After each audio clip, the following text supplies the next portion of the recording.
Este es otro estudio que hicimos con los mismos niños sobre la maduración de las respuestas y vemos si tratamos a mí me gustaría agarrar como tener la trayectoria desde el niño que no sabe leer hasta que te entiende, no sé, un libro un poquito más complejo, qué está pasando en la cabeza. Entonces agarramos algunos de que eran lectores tempranos y lectores tardíos, vimos que se leían, digamos, tenían señales vinculadas a lectura más lateralizadas a la izquierda, que tenía que ver con eso que les mostré de las caras de Monsalvo, pero bueno, si les explico todo eso nos vamos muy tarde y no va del hilo conductor.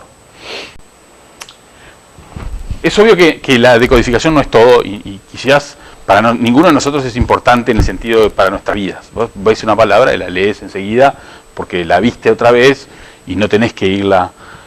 Hay estudios que muestran que, por ejemplo, cuando vos sos un lector experto, para un cierto largo de palabras el tiempo de lectura no cambia. O sea, si vas entre 3 y 7 u 8 letras, más o menos el tiempo que te tardás en leerlo es lo mismo. Mientras que un niño que está leyendo, obviamente el de 3 lo lee más rápido que el de 7, que le cuesta mucho más. Entonces ese tipo es cierto, nosotros no tenemos, salvo que uno sea disléxico o que sea analfabeto porque no lo aprendió, no tendremos a tener problemas con la decodificación. Podemos sí tener problemas con la comprensión y eso es lo que más preocupa a todo el mundo. Y es el foco de la atención de mucha gente. Bueno, el problema es los pibes aprenden, van a ser buenos ciudadanos, van a poder entender lo que leen, van a poder relacionar, van a poder hacer inferencias. Bueno, creo que están todos los factores acá, así que no los voy a quemar ahora. Pero obviamente, cómo uno lee depende del conocimiento general que tenga. Yo si no sé nada de mecánica cuántica, me puedo leer un libro de mecánica cuántica, me va a ir mal. Capacidad para realizar inferencias, eso se habla mucho y se evalúa mucho, de si podés hacer inferencias de cosas que no se dicen en el texto, pero que vos podés inferir, que lo hacemos todo el tiempo en el lenguaje natural también. Es una cosa endemoniada para la gente que hace procesamiento del lenguaje natural en informática, que nosotros no nos decimos todo implícitamente todo el tiempo. Y entonces siempre estamos haciendo inferencias de todo tipo. Lo que pasa es que a veces en la lectura pueden ser más complejas las inferencias porque está toda la información ahí. Bueno. Hay un efecto del conocimiento de las estructuras textuales que se ha exagerado un poco a mi juicio en algunas propuestas educativas.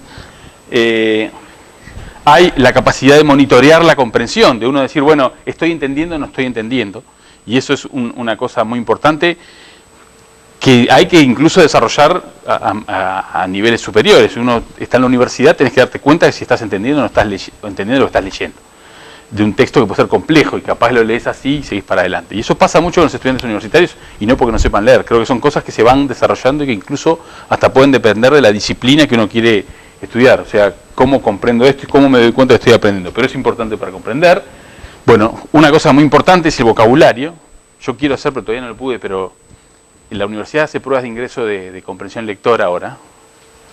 Podemos discutir si están bien o mal, pero bueno, están ahí. Se van perfeccionando, y yo quiero medir vocabulario. Yo creo que correlaciona, no es que sea causal, ojo, digo que correlaciona muy bien el no leer muy bien con tener poco vocabulario. En estos estudios, no hay estudios para el Uruguay, pero estaría bueno ver qué pasa con la lectura y el vocabulario en gente que se supone que decodifica lo más bien, tranquila. Bueno, la sintaxis compleja, se dice que estos estudios dicen que, bueno, que hay ciertas estructuras sintácticas de cierta complejidad que solo aparecen en el texto escrito y que no aparecen en la conversación. Eso ha sido un poco debatido porque en realidad cuando hablamos nuestra sintaxis es muy rica y compleja, pero es verdad que uno puede tener oraciones por lo menos que tengan larguísimas dependencias que no pueden no estar en un texto oral, porque si no te perdés de qué me estás hablando. En cambio el escrito capaz que no es el mejor texto del mundo, no es el más lindo de leer, pero puede pasar que tengas una parte de una oración y allá al final, no sé cuántas palabras más adelante, otra parte de la oración. Bueno, y esto es capacidades semánticas, le llaman esto. Bueno, esto tiene que ver con capacidad de hacer, no sé, de hacer, no son inferencias per se, pero de alguna manera sí es como hacer como deducciones de las cosas que están saliendo a partir del, bueno, y además de los campos semánticos que tengas, etcétera. Obviamente en todas estas cosas siempre aparece la memoria de trabajo, es parte de las cosas que medimos, no nos interesa ahora. Este es el efecto Mateo del que les hablaba. Dice, a ustedes se les ha concedido, es el Mateo, ¿cómo es? Sí, del Evangelio según Mateo, exacto. Exacto. A ustedes se les ha concedido conocer los misterios del reino de los cielos, pero a ellos no, porque el que tiene se le dará más y tendrá en abundancia, pero el que no tiene se le quitará aún lo que tiene. Por eso les hablo en parábolas, porque miran y no ven, oyen, pero no escuchan ni entienden. Pero la parte del efecto Mateo es muy, el que tiene se le dará más y tendrá en abundancia, el que no tiene se le quitará lo que no tiene. El efecto Mateo son esos efectos recíprocos en donde el que más sabe, más aprende, y el que menos sabe, menos aprende. Entonces, el problema, de hecho hay un trabajo de un estudioso viene después, pero está ahí. Esto simplemente muestra que es un mini ejemplo. Cuando nosotros aprendemos a leer, nuestra percepción de los fonemas cambia, lo cual mejora nuestra conciencia fonológica. Entonces ahí ya hay una especie de efecto Mateo. Si más lees, mejor procesar el sonido, lo cual te posibilita decodificar. Pero ese no es el más interesante para nuestro caso. El más interesante para nuestro caso, esta es una gráfica clásica de Nation, y esta es una gráfica nuestra de precisión en lectura de palabras y aciertos en las medidas de comprensión de las oraciones. Y estas son medidas de decodificación y comprensión. Hay una relación entre decodificación y comprensión. Hay una que es obvia. Si yo no entiendo no puedo acceder a las palabras que estoy leyendo, jamás voy a entender. Eso es imposible. Pero también hay un tema que tiene que ver con la fluidez. Si yo leo muy despacio, es muy difícil usar los recursos cognitivos para comprender. Entonces hay una relación entre decodificación y comprensión, que también puede llevar a efectos porque, ¿qué pasa? Y ahí viene, sí. Ahí dice, efectos Mateo en la lectura, algunas consecuencias de las diferencias individuales en la adquisición de la literacidad. Y bueno, y acá es una solución al problema de Platón, el análisis semántico latente, o la teoría del análisis semántico latente, la adquisición, inducción y representación del conocimiento. ¿Qué es esto?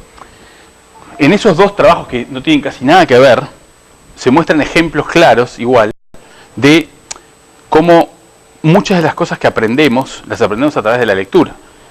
Y entonces, si esto es así, nosotros cuando aprendemos a leer, nos da la capacidad para aprender más cosas que nos ayudan, además, a volver a aprender a leer. Por ejemplo, si yo preciso muchas palabras o saber muchas palabras para entender textos complejos, y a su turno aprendo más palabras cuando leo, es claro entender el círculo virtuoso ese de que leo más, aprendo más, pero entonces puedo leer más y por lo tanto aprendo más, y así sucesivamente. Esto de acá abajo es como es teórico, es una especie de intento de contar en ese trabajo que creo que ahora está un poco cuestionado, pero se dice, yo no me acuerdo si era como el 80% de las palabras que uno conoce las aprende a partir de la lectura, dice. Es un argumento, yo creo que es un poco exagerado, pero puede ser. El tema de cuántas palabras sabemos es muy debatible según qué consideramos una palabra y qué incluimos, y las derivaciones morfológicas sí o no, bla, bla, bla, pero nada más o menos la gente habla de unas pocas decenas de miles. ¿Está? Entonces, pero en el habla no usamos más de 7, 8 mil. Entonces, muchas veces el aprendizaje de palabras tiene que ver con la lectura en sí misma. Entonces, si vos no lees, vas a aprender poco de muchas cosas, además de conocimientos generales de palabras y de formas y de estructuras sintácticas, con lo cual los textos que puedes acceder son menos. Entonces, el que entró en el círculo se va para arriba, le van a dar más al que más tiene, y el que no entró se queda abajo, pero el otro se le va a sacar lo que no tenía. Entonces eso es una de las predicciones del efecto Mateo, y es complicado, porque si es verdad, no aprender a leer es complicado, porque hace caminos que se bifurcan y no se puede volver. Entonces yo creo que esto, que tenemos que entender bien qué es, yo no estoy diciendo que esto sea de las escuelas, pero tenemos que entender bien qué es un problema, porque siembra la semilla original de quiénes van a ser los que tienen poco y quiénes son los que tienen mucho. Entonces, si esto es así y estos van para arriba y estos van para abajo, aunque después la decodificación no es importante. Bueno, entonces... bueno, es que justamente, esa es la hipótesis. La hipótesis es que, de lo que yo vi hasta ahora yendo a las escuelas, veo que hay unos cuantos niños que leen más o menos. O sea, no es que... Depende de los lugares. Hemos hecho varias cosas, obviamente nada comparado con lo que hacen ustedes, están todo el día en esa, y muchos años y mucho tiempo, yo no me voy a comparar. Pero hemos ido, por ejemplo, a escuelas, ya les digo, niveles 3, 4 y 5, ahora estamos yendo a escuelas 1 y 2, hemos ido a clubes de niños del INAU, en donde nos han llamado, nos han dicho, mirá, acá hay niños que no leen, y fuimos con unas cosas de Beatriz Duke, del programa Dale, yo lo promociono mucho, y sí vimos, no tan terrible, no es que vos ves un niño que, sí, es verdad, hay algunos niños que tienen muchos problemas fonoaudiológicos, en esos lugares muchas veces yo te diría que hasta 30-40% de los niños tienen algún problema tienen 7, 8 años y dicen mal algunas letras, más para fonoaudiólogo, para trabajo con fonoaudiología.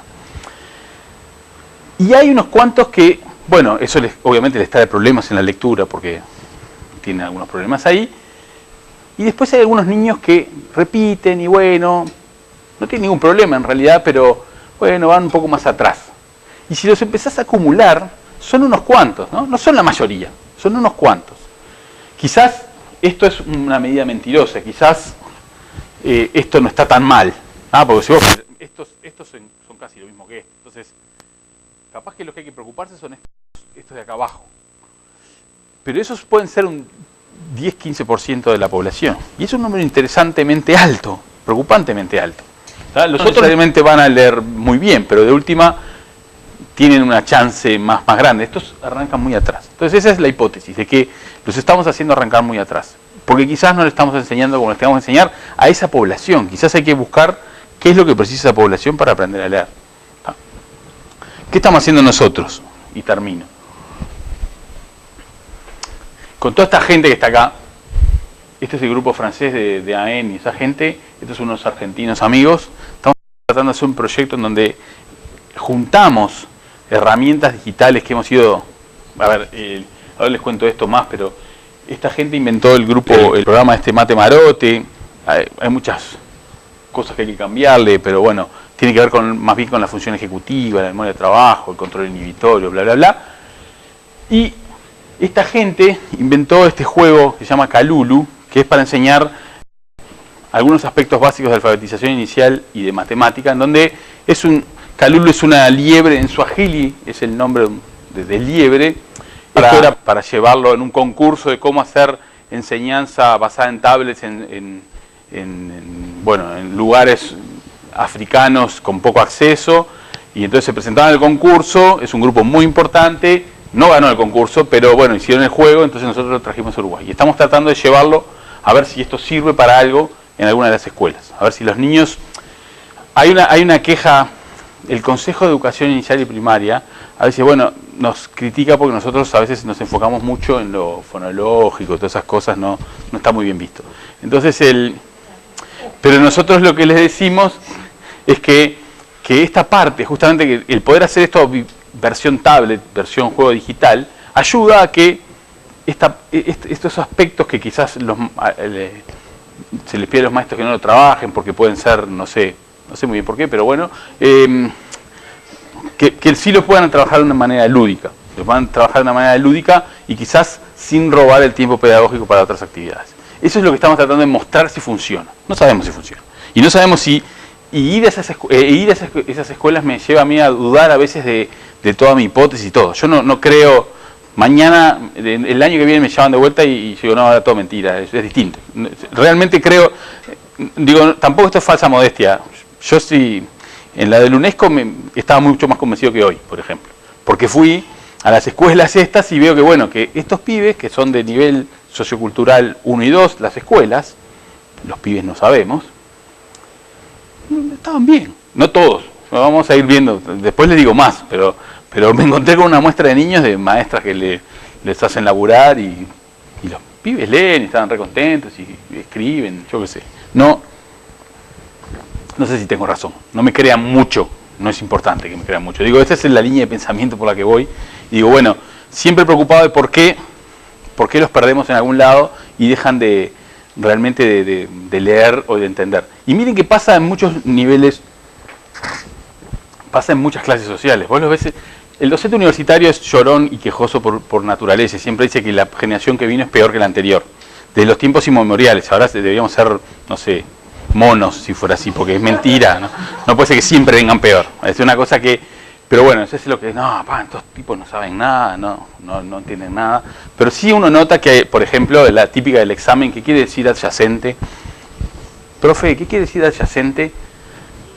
Bueno, yo qué sé, lee algo, no sé. Digo, si no sabes lo que estás dando un examen de neurociencia y no sabes lo que es adyacente, en fin, quiero decir, uno nota que hay algunas carencias en algún lado que no sé dónde vienen. Entonces mi hipótesis es que justamente que la lectura empieza, no es que los pibes no aprendan a leer, y sí, por ahí aprenden un poquito, y si no aprenden, a veces repiten, y si no repiten pasan, pero bueno, al final aprenden a leer.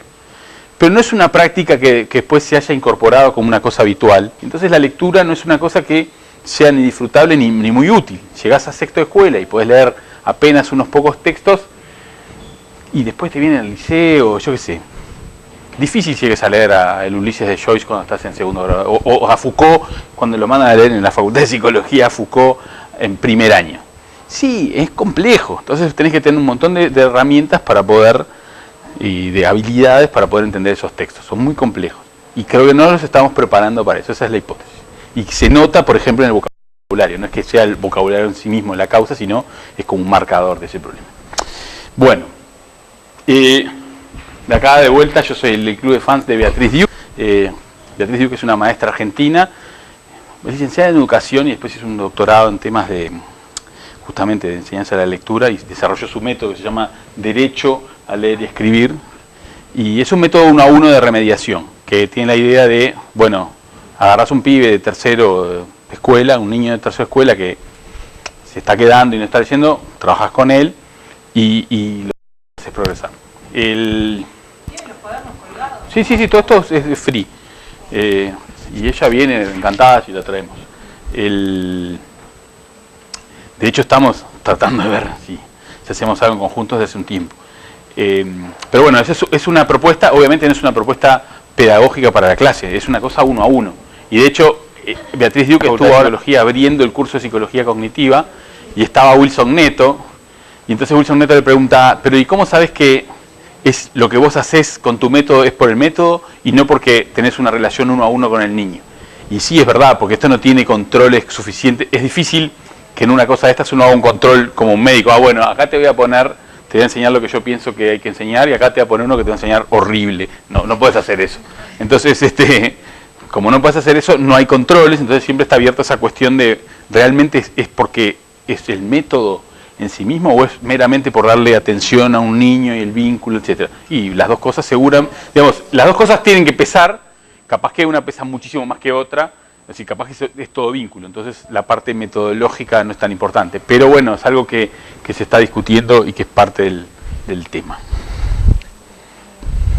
Y esta es el proyecto del Lexiland lo hicimos con Manolo Carreiras y Marila Alier, que son del Centro Vasco del Cerebro y Lenguaje, está en inglés, por eso es Basque con B larga, Center of Brain and Language. Y esto es el grupo de nuestro lado, Camila, que no defendió su doctorado porque tuvo familia y se tomó licencia maternal, y desde ahí está con Feliciano bien gordo. Lucía, que es la que hizo el otro estudio de los que no les conté mucho. Soledad, que es psicopedagoga, es argentina, pero está haciendo nuestra maestría en ciencias cognitivas. Y Juan, que es un estudiante de licenciatura de psicología, está terminando y que va a empezar, no sé qué va a hacer todavía, pero bueno, está trabajando con él se especializó mucho en el programa DALE de Beatriz y lo ha aplicado en varios lugares. Bueno, eso ha sido su trabajo de grado. Y bueno, esto es un poco lo que yo pensé y les conté de lo que vengo pensando sobre la lectura. No tengo más para decir.